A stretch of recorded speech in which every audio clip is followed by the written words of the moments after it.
제가 어릴 때 집에서 눈을 돌리면 멀리 떨어진 곳에 아주 높고 큰 산이 보였습니다. 그 산을 보면서 저 산과 꼭대기에는 무엇이 있을까를 종종 생각을 했습니다. 내가 알 수 없는 신비하고 신령한 어떤 존재가 살고 있지 않을까 하는 생각이 있었습니다.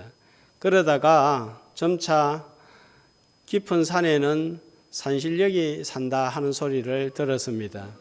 나중에 시간이 지나면서 뻥이라는 걸 알았습니다. 현대인이라고 하는 제가 초등학교 시절에 산을 보면서 가졌던 신비한 상상은 고대 사회에서는 훨씬 더 심하였습니다. 큰 산은 사람의 손이 닿지 않아서 신령한 곳으로 생각했고 숭배의 대상으로까지 여겨졌습니다. 우리나라에도 토암산, 지리산, 계룡산, 태백산 같은 산들은 영험한 곳으로 여겨서 암자나 절을 많이 지었습니다. 일본의 후지산은 아예 그 산 자체를 신으로 섬기고 있습니다. 중국의 태산은 죽은 자의 영혼이 하늘로 올라가는 문이라고 믿었습니다. 고대 그리스의 올림푸스 산은 그리스 신화에서 신들이 거주하는 장소로 산 자체가 신들의 영역으로 성전으로 생각을 했습니다. 성경에도 보면 산이 많이 나옵니다.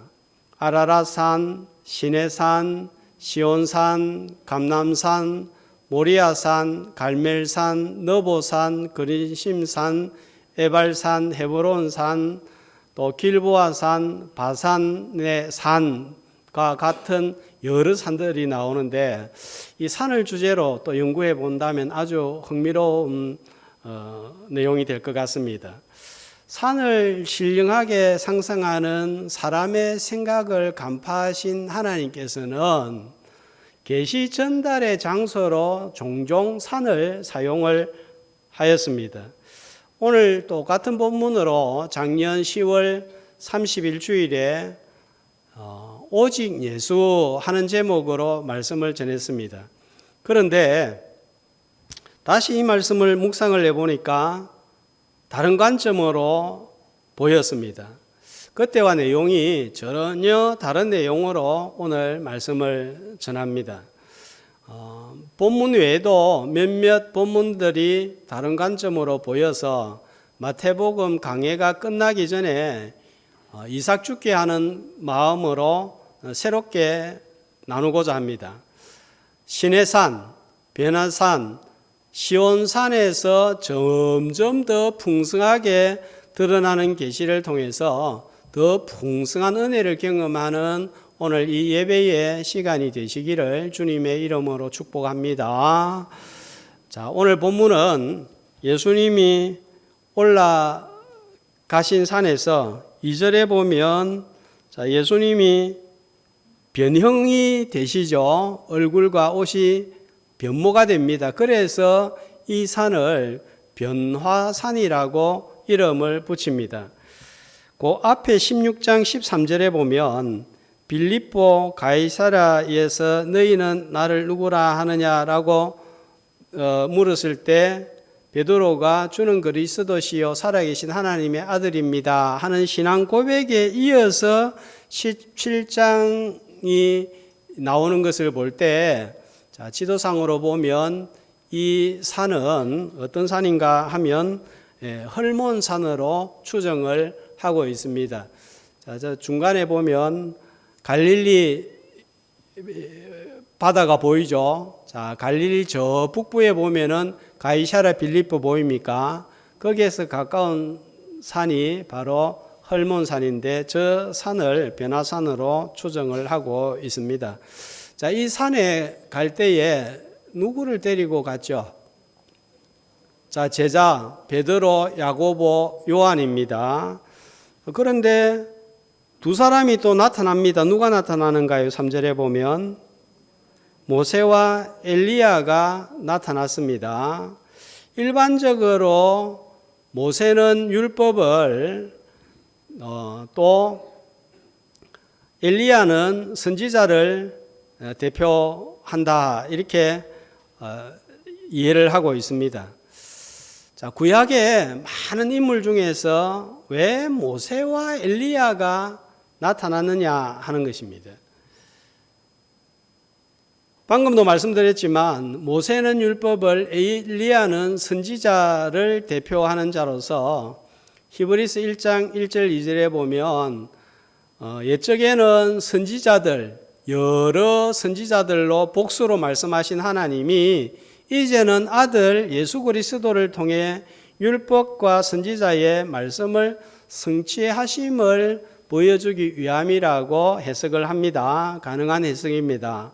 이렇게 해석할 때 한 가지 의문이 생겨요.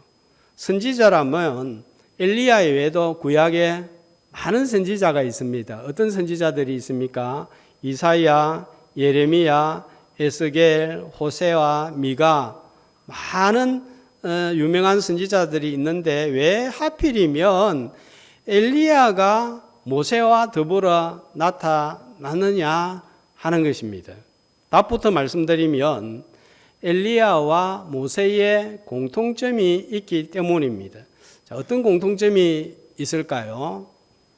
두 사람은 같은 장소에서 하나님의 임재를 경험하고 하나님을 만나고 하나님의 말씀을 들었다 하는 것입니다. 출애굽기 3장 1절에 보면 모세가 양을 치던 중에서 불타지 않는 떨기나무 가운데서 하나님을 만나는데, 자, 그 장소가 어디입니까?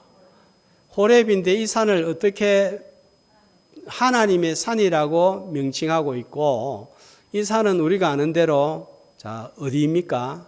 하나님의 산 호렙 하면 시내산이죠. 자, 시내산은 어디 있는가 하면, 저기 시나이 반도 저 끝에 우리가 있는 것으로 전통적으로 이해하고 있습니다.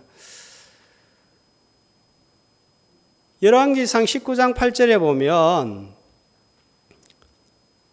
엘리야 선지자가 종교개혁을 단행한 후에 우상숭배자 이세벨을 피하여서 간 곳이 어디입니까? 40주 40야를 가서 간 곳이 역시 하나님의 산 호렙입니다. 그리고 이들이 하나님을 만난 상황도 비슷합니다. 보이지 않는 하나님이 나타날 때 출애굽기 19장 16절에서 18절에 보면 항상 하나님이 보이지 않으니까 하나님이 임재하셨다 이걸 알려주기 위해서 어떤 현상이 일어납니까? 우레와 번개와 특별히 빽빽한 구름, 또 하나님이 이곳에 강림하셨다 하는 것을 알리기 위해서 뒤에 보니까 불 가운데서 강림하셨다, 연기가 났다, 자 이렇게 나오고, 그때 백성들은 이런 하나님이 강림하심을 보고 어떻게 반응을 하고 있습니까? 백성들이 다 두려워서 떨었다 이렇게 나와 있습니다. 자, 높으신 하나님이 낮은 땅으로 내려오신 거예요. 하나님의 낮아지심입니다. 열왕기상 19장 11절과 12절에 보면 엘리야에게 하나님이 나타나실 때도 똑같이 비슷합니다. 그죠? 강한 바람이 산을 가르고 또 바람 후에 지진이 일어나고 또 지진 후에 무엇이 보였죠? 불이 나타나서 하나님이 이곳에 임재하셨다 하는 것을 알려주고 있습니다. 이때 엘리야의 반응은 무엇입니까? 이런 하나님이 나타나신 것을 보고 듣고 얼굴을 가리고, 왜 얼굴을 가렸을까요? 두려움이 있었기 때문입니다. 모세는 율법을 받고 율법 아래 놓였습니다. 모세와 엘리야는 각각 홀로 하나님을 만났습니다. 모세는 산 꼭대기에서 하나님을 대면하였고 백성들은 산 아래에, 제사장과 장로들은 중턱에 머물렀습니다. 엘리야나 모세나 이스라엘 백성들이 하나님을 가까이 하기엔 너무나 먼 하나님이었습니다. 나타나면 두려워야 하고 떨었습니다. 그럼에도 불구하고 이스라엘이 하나님의 임재와 하나님을 만난 것은 놀라운 은혜였습니다. 어떤 민족도 어떤 국가도 구름과 불 가운데서 나타나시는 하나님의 임재를 하나님을 만난 족속과 국가는 없었기 때문입니다. 하나님이 누구인지, 그리고 자기들은 어떤 자인지, 하나님께 나아갈 때는 어떻게 나아갈 수 있는지, 하나님을 어떻게 예배해야 되는지,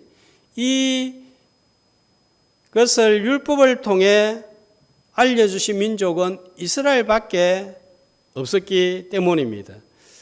지금 지구에 80억 인구가 살고 있는데 그 80억 인구 가운데서 하나님께서 나를 예배자로 이 자리에 불러주셨습니다.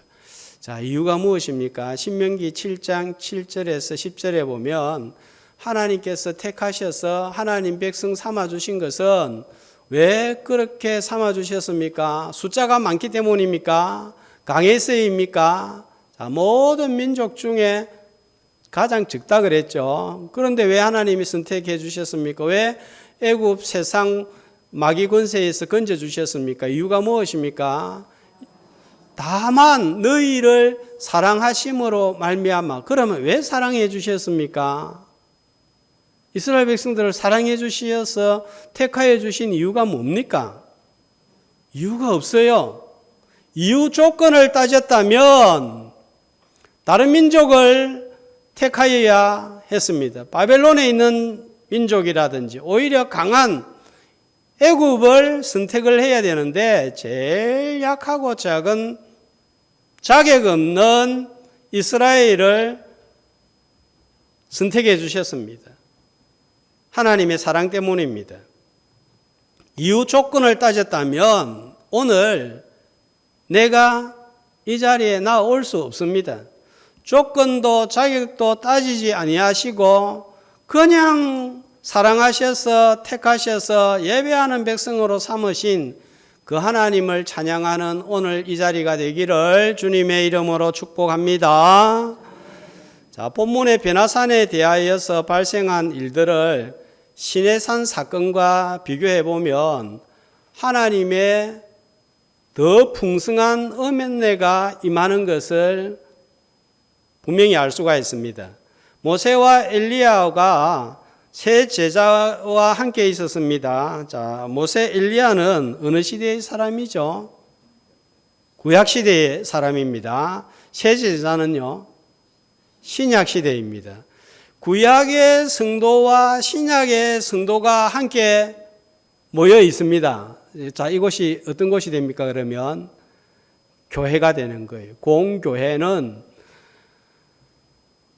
구약의 성도와 신약의 성도와 앞으로 태어날 성도가 다 함께 있는 교회를 가리켜서, 공동체를 가리켜서 공교회다 이렇게 하는 것입니다. 높으신 하나님이 시내산에 강림하신 것은 하나님의 낮아지심이었습니다. 예수님께서도 하나님과 본체시나 자기를 비어 종의 형체를 입어 성육신하시고 고난받으신 것은 주님의 낮아지심이었습니다. 그런데 오늘 변화산에서 변화된 예수님의 모습은 어때요? 낮아지심이 아니라 높아지시는 예수님을 보여주고 있습니다. 출애굽기 34장 30절에 보면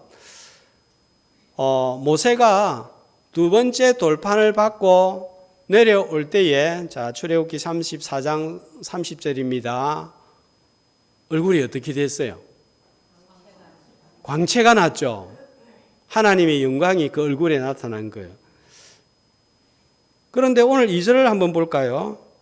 예수님도 얼굴이 어떻게 됐습니까? 자, 성경을 보세요. 자, 광채가 난 게 더 밝습니까? 해같이 빛나는 게 더 밝아요? 지금 밝기가 다릅니다. 그죠? 훨씬 더 영광스럽단 말이에요. 그런데 모세는 얼굴만 밝고 변화되었는데 지금 예수님은 뭐까지 변화되었습니까? 옷이 빛과 같이 되었다. 너무 온몸이 밝으니까 그 빛이 옷을 뚫고 나오는 거예요. 그러니까 모세의 영광보다 예수님의 영광이 훨씬 크다. 모세하고 예수님하고는 비교가 안 되는 분이다. 모세의 영광도 놀랍지만 예수 그리스도의 영광은 더욱더 뛰어나다. 모세는 모형이고 예수님은 실체다. 이 현상 하나만 보아도 시내산의 계시보다 베나산의 계시가 훨씬 더 강하고 풍성함을 나타내고 있습니다. 자, 거기에다가 16장 21절에 보면 베드로가 신앙 고백을 하고 난 다음에 예수님이 뭐에 대해서 말씀을 처음으로 하십니까? 고난받고 죽으심에 대해서 말씀을 합니다. 그러니까 베드로가 그리 마옵소서, 이런 일이 일어나면 절대로 안 됩니다 했습니다. 그렇게 하니까 자, 16장 28절 예수님이 답을 주십니다. 자, 한 목소리로 읽어보겠습니다. 진실로 너에게 이르노니 여기 서 있는 사람 중에 죽기 전에 인자가 그 왕권을 가지고 오는 것을 볼 자들도 있느니라.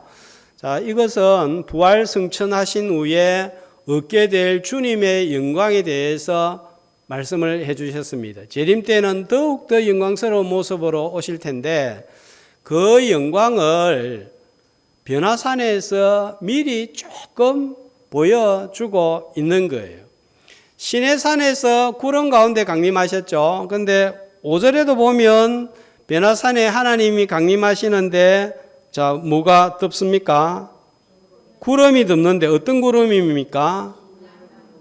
그때는 시내산에서는 그냥 구름인데 빛난 구름, 영광의 크기와 밝기가 다르다는 거예요. 시내산과 비할 바 없이 큰 영광, 큰 계시, 큰 은혜는 빛난 구름, 빛난 옷, 빛난 얼굴보다도 지금 그들의 눈앞에 계시는 예수님이 누구인가 하는 것입니다. 누구십니까? 5절에는 보면 하나님께서 예수님이 누구신지 음성으로 들려주십니다. 어떤 분이라고 말씀하고 있습니까? 내 사랑하는 아들이요 내 기뻐하는 자니라 했습니다. 자, 하나님이 예수님을 내 사랑하는 아들이라 하는 표현을 쓸 때 이 표현은 예수님이 육신을 입었지만 신성을 가지신 분이다 이 말씀입니다. 6절에 보면 영광의 모습에 제자들은 어떻게 되었나요? 어떻게 반응을 하나요?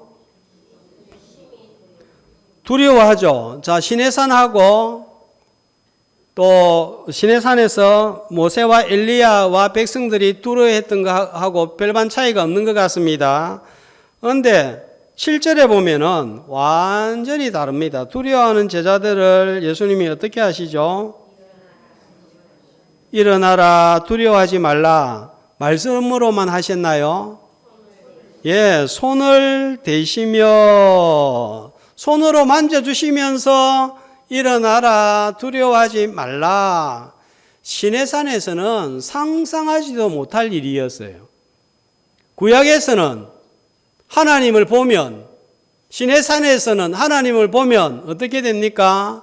죽습니다. 그런데 변화산에서는 하나님의 본체이신 주님이 두려움에 빠진 나를 손으로 만져주시고 있는 거예요. 놀랍지 않습니까? 자, 요한일서 1장 1절에서 3절은 사도 요한이 주님에 대하여 듣고 보고 접촉한 사건을 생각하면서 이렇게 기록을 했습니다. 한 목소리로. 생명의 말씀에 관하여는 우리가 들은 바요, 눈으로 본 바요, 자세히 보고 우리의 손으로 만진 바라. 구약에서는 하나님의 임재를 상징하는 성막의 기구들을 만지면 죽습니다. 언약궤 안을 들여다보기만 해도 죽습니다. 그런데 변화산에서는 예수님이 두려워하는 나에게 찾아오셔서 만져주시면서 두려워하지 말라. 여러분, 이런 주님이십니다. 오늘 내가 뭔가로 말미암아 두려움에 떨고 있든지 낭만 가운데 주저앉아 있든지 주님이 이 시간에 찾아오셔서 나를 만져주시며 일어나라, 두려워하지 말라, 이렇게 찾아오시는 주님인 줄로 믿습니다. 더 이상 두려운 하나님이 아니라 언제든지 가까이 할 수 있는 주님으로 다가오셨습니다. 율법의 시대가 아니라 복음의 시대가 도래했습니다. 모세 혼자가 아니라 누구든지 주님을 만날 수 있는 길이 열렸습니다. 더 풍성한 은혜가 주어지는 것을 가리켜서 조금 어렵지만 신학적인 용어로 구원 역사의 진전이라는 말을 사용을 합니다. 제가 앞으로 이제 진전하면 이렇게 은혜가 더 풍성하게 주어지는 것이다, 이렇게 생각을 하면 되겠습니다. 바울은 보라, 지금이 구원의 날이요 은혜의 날이라고 했습니다. 말씀이 육신이 되어 우리 가운데 이제 거하게 되는 놀라운 역사가 일어났습니다. 그래서 히브리서 4장에서는 그러므로 긍휼하심을 받고 때를 따라 돕는 은혜를 얻기 위하여 은혜의 보좌 앞에 어떻게 나아갈 것이니라, 담대히 나아갈 것이니라. 왜냐하면 내가 낭망하고 쓰러지고 두려워할 때 주님이 언제든지 손을 대시면서 만지면서 일어나라, 두려워하지 말라 하시는 분이시기 때문입니다. 함께 하시는 주님을 만나야만 성도는 풍파많은 세상, 광야 같은 세상을 완주할 수가 있는 거예요. 우리가 이 주님을 만나고 동행하지 못하면 참 이 세상은 너무 살아가기가 힘이 드는 것 같습니다. 새 제자가 주님을 만난 산이 아까 어디 산이라고요? 새 제자가 만난 산, 헐몬산이라고 했죠. 예.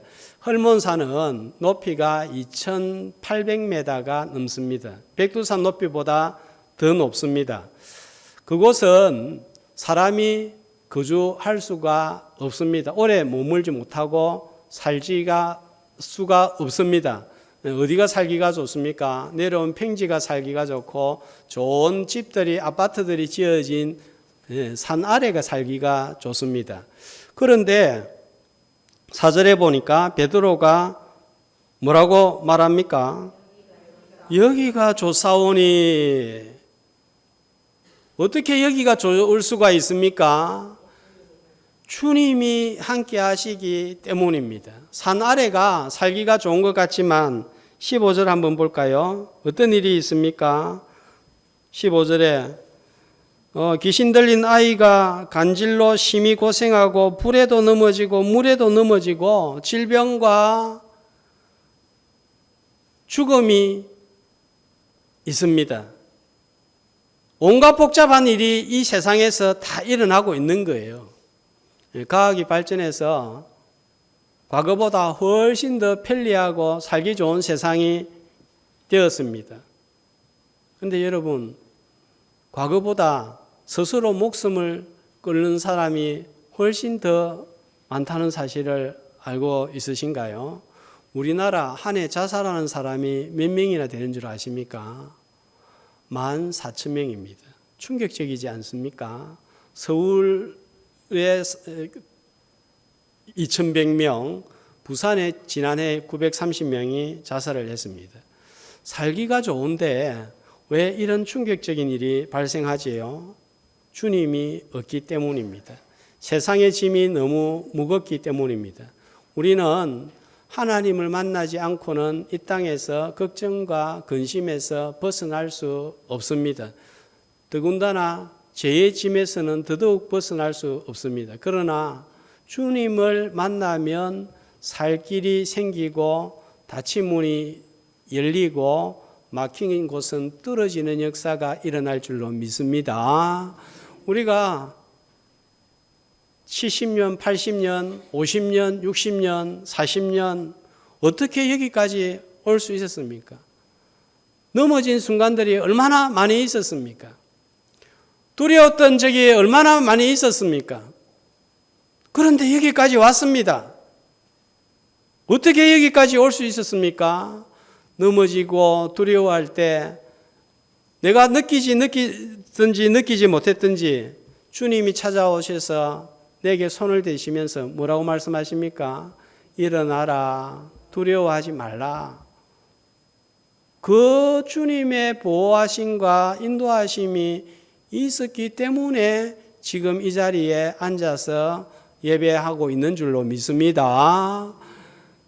과거 초등학교에서 가을 운동회가 열리면 운동회 마지막 순서가 뭡니까? 릴레이로 마치죠, 그죠?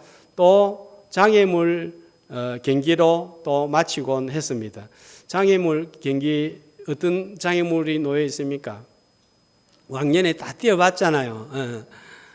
사다리, 거물, 탁자 위에 밀가루 안에 과자 먹기 이렇게 막 하면은 얼굴이 밀가루로 뒤범벅이 되는 거죠. 그거 보고 다들 우습다고 좋아하고 깔깔거리고 했지 않습니까? 자, 어느 초등학교에서 육상 선수 출신이 마지막 운동회의 하이라이트인 장애물 주자로 뛰었습니다. 보나마나 1등이겠죠. 출발 신호가 울리자 재빨리 달려가서 뜀틀을 가볍게 뛰어넘고 사닥다리 아래도 바람처럼 확 통과하고 그물 아래도 잽싸게 기어갔습니다. 다음은 탁자에 밀가루가 담긴 접시에 쪽지를 찾아내어서 거치시대도 하는 거예요. 딱 1등이 되었는데 쪽지를 열어보니까 뭐가 적혀있냐 하면 할머니 이렇게 적혀있는 거예요. 아주 당황했습니다. 할머니 손을 잡고 한 바퀴를 돌아야 되는데 아무리 육상선수라고 해도 할머니가 달리지 못하니까 뒤처질 수밖에 없는 거예요. 자, 그런데 이 운동회 장애물 경기에서 1등을 한 주자는 뜻밖의 허약한 아이였습니다. 키도 작고 몸집도 작은 아이였습니다. 이 아이는 뒤에 와가지고 쪽지를 펼쳐보니까 체육 선생님 이렇게 적혀 있는 거예요. 그러니까 손을 잡고 뛰다가 보니까 안 되는 거예요. 그러니까 체육 선생님이 에라지 안 되겠다 하면서 애를 업고 달렸습니다. 그래서 1등을 한 거예요. 육상 선수 출신인 친구도 할머니를 업고 뛰었으면 충분히 1등을 했을 텐데 이 생각을 못한 거예요. 세상 짐 혼자 지면 쓰러지는 것이 이상하지 않습니다.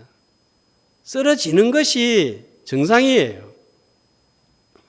그런데 누가 내 대신 짐을 져줄 수가 있습니까? 평상시에는 같이 웃고 좋아하다가도 내가 어려움을 당할 때 나를 도와줄 사람 누가 있던가요? 그래서 입에서 나오는 말이 뭡니까? 다 필요 없다. 다 소용없다. 자식도 키워놓으면 끝이다. 이런 이야기를 하는 거예요. 주님은 수고하고 무거운 짐진 자들아 다 내게로 오라고 합니다. 대신 져줄 수 있고 책임져 줄 수 있기 때문입니다. 주님의 등에 업히면 짐이 무겁지 않습니다. 울퉁불퉁한 길도 문제가 되지 않습니다. 주님이 대신 업고 가기 때문입니다. 이것이 복음의 비밀이에요. 그런데 우리는 어떻게 신앙생활하고 어떻게 세상살이 합니까?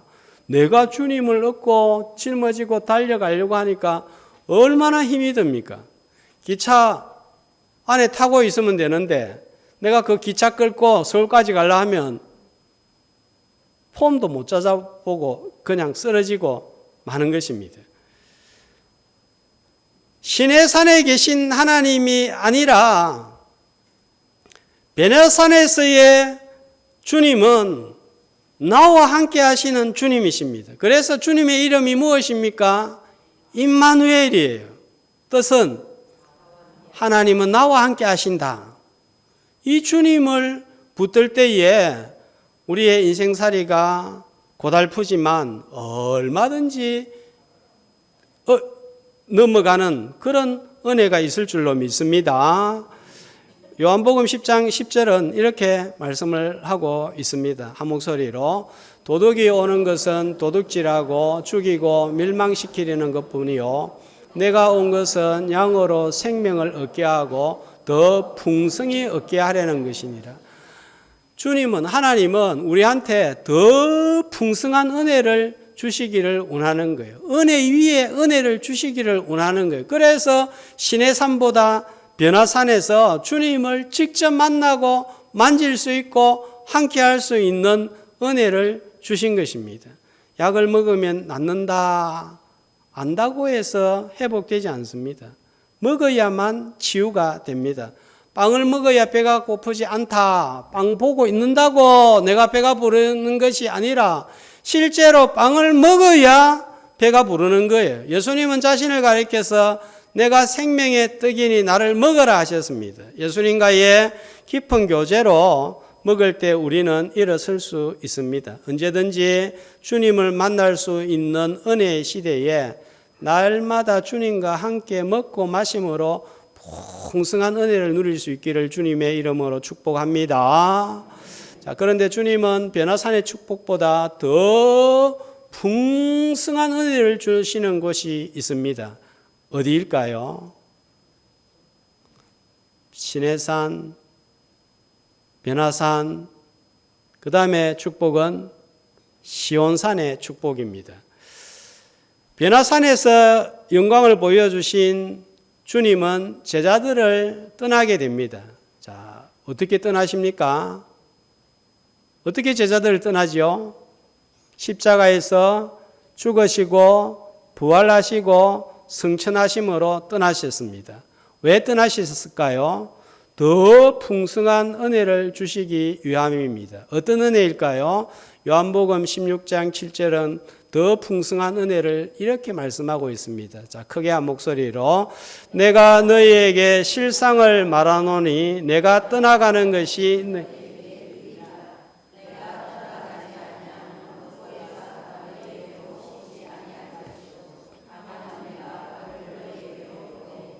왜 떠나가셨습니까? 보혜사 성령님을 보내주시기 위함입니다. 그런데 이 보혜사 성령님이 언제 어디에서 임하셨습니까? 약속하신 성령님이 어디에 강림을 하셨습니까? 바로 시온산인 거예요. 사도행전 2장 1절에서 4절을 보면 언제 성령님이 임하십니까? 강림하십니까? 오순절 날에. 자, 어떤 현상이 일어났죠? 보이지 않는 성령님이 임하실 때 급하고 강한 바람 같은 소리가 있고 불의 햇처럼 갈라지는 것이 어디에서 본 듯한 현상이죠? 시내산에서 하나님이 강림하실 때 일어나는 현상하고 비슷하잖아요. 자, 그런데 이제는 각 사람 위에 성령님이 다 임하신 것입니다. 마가다락방이 있는 곳이 바로 이 시온산입니다. 자, 지도를 한번 보면 시온산 하면 이전에는 저 예루살렘 성전이 있고 또 솔로몬 성전이 있고 다윗 성이 있는 저 언덕 위를 시온산으로 불렀습니다. 마가다락방은 저 어디쯤에 하나 있습니다. 제가 다음에 전쟁 끝나고 예루살렘 성지순례 갔다 오면 정확하게 알려드리겠습니다. 자, 저 시온산 위에 마가다락방이 있고 성령님이 임한 것입니다. 처음에는 시온산 하면 바로 요 다윗 성을 가리켰는데 점차적으로 이 의미가 확대가 되는데 히브리서 12장 22절 23절을 보면은 시온산을 어떤 장소하고 동일하게 말씀하고 있습니까? 하나님의 도성인 하나님의 예루살렘, 새 예루살렘과 천만 천사와 하늘에 기록된 장자들의 모임, 아까 말한 공교회 있죠, 그죠? 온 성도들이 모인 학대가 되어서 이렇게 의미가 넓어졌습니다. 성도의 본향을 의미하는 하나님의 도성이 된 거예요.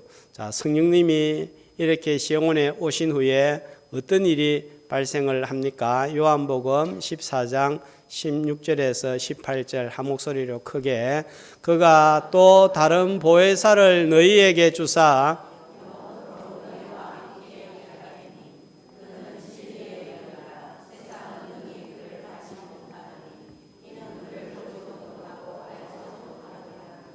그러나 너희는 그를 안 하니 그는 너희와 함께 거하심이요 또 너희 속에 계시겠습니다. 내가 너희를 그와 같이 버려두지 아니하고 너희에게로 오리라. 이제는 이 성령님이 어디에 계신다고요? 우리 속에. 언제까지요? 영원토록. 그래서 내가 받은 구원이 영원토록 변하지 않고 영원히 내가 소유할 수 있는 거예요. 자, 이 말씀은 여러분 잘 알고 있는 말씀이지만 이 말씀을 생각하면 생각할수록 묵상할수록 은혜가 되고 정말 보배로운 말씀이지 않습니까? 변화산보다 어떤 진전이 있는 거예요? 아까는 예수님이 시내산 밖에서 시내산에서 만났지만 이제는 보혜사 성령님이 어디에 오신 거예요? 내 속에 오셨습니다. 그래서 이제는 성전이 어디가 돼버린 거예요? 구약의 성전이 필요 없어졌습니다. 내가 성전이기 때문에.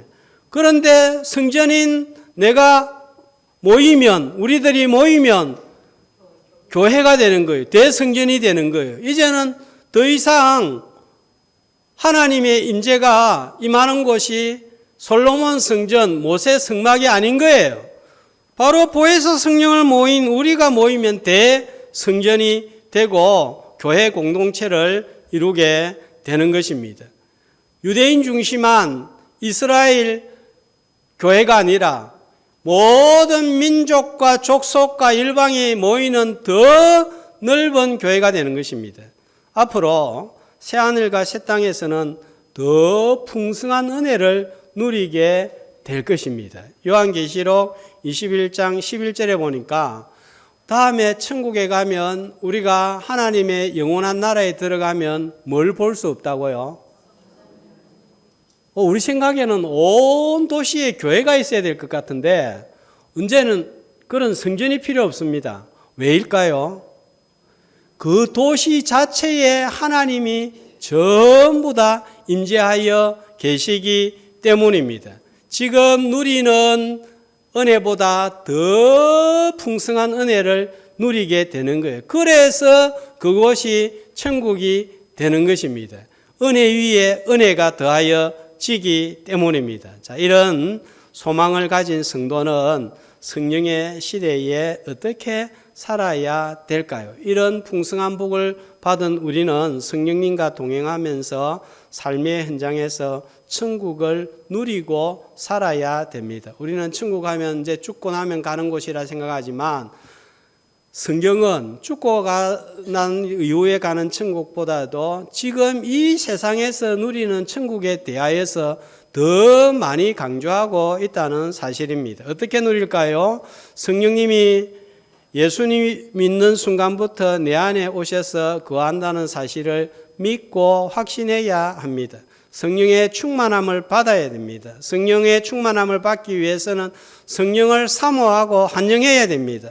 성령을 사모하고 성령 충만 받기 위해서 기도해야 합니다. 언제 성령이 임했습니까?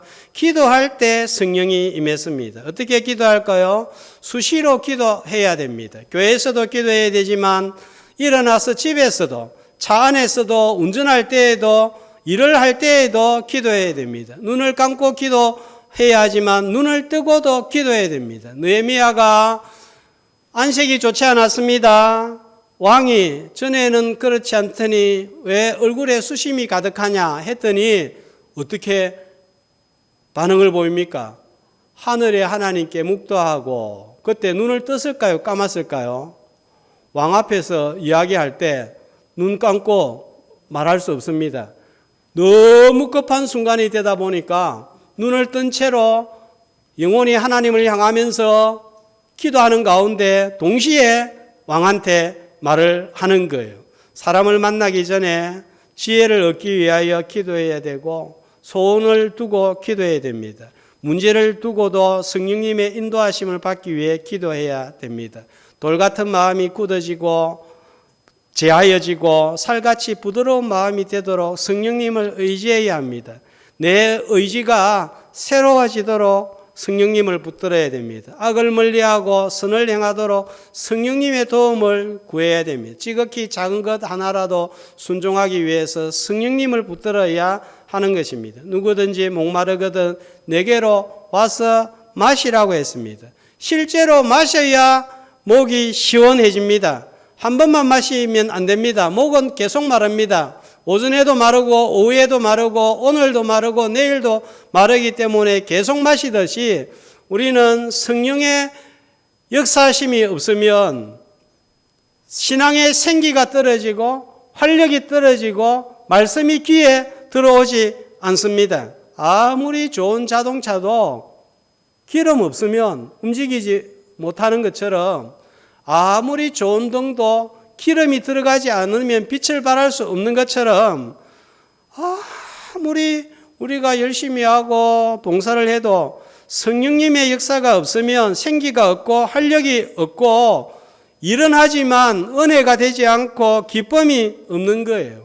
아무리 말씀을 준비해서 전한다고 해도 성령님이 이 시간에 역사하지 않으면 말씀은 울리는 징과 같고 꽹과리 나는 소리에 불과합니다. 한 귀로 왔다가 한 귀로 나가고 마는 거예요. 그래서 어제 저녁에도 밤에 이 자리에서 기도하면서 하나님 일주일 동안 준비하면 뭐합니까? 성령님이 전하는 말씀에 기름을 채워주지 아니하시면 성도들이 졸 것이고 듣는 척 할 것이고 들어도 그냥 엉뚱한 생각하고 집에 놔두고 온 고구마 생각할 건데 하나님이 이 말씀을 전할 때는 성령이 저들의 귀에 역사하여 주옵소서, 성령이 예배당에 충만하게 하여 주옵소서, 이렇게 기도하며 나아가는 것입니다. 술 취하지 말라 이는 방탕한 것이니 성령의 충만함을 받으라. 시와 찬미와 신령한 노래들로 서로 화답하며 너희의 마음으로 주께 노래하며 범사에 우리 주 예수 그리스도의 이름으로 아버지 하나님께 감사하며. 여러분 어떻게 시와 찬미와 신령한 노래들로 찬양하고 감사할 수 있다고요?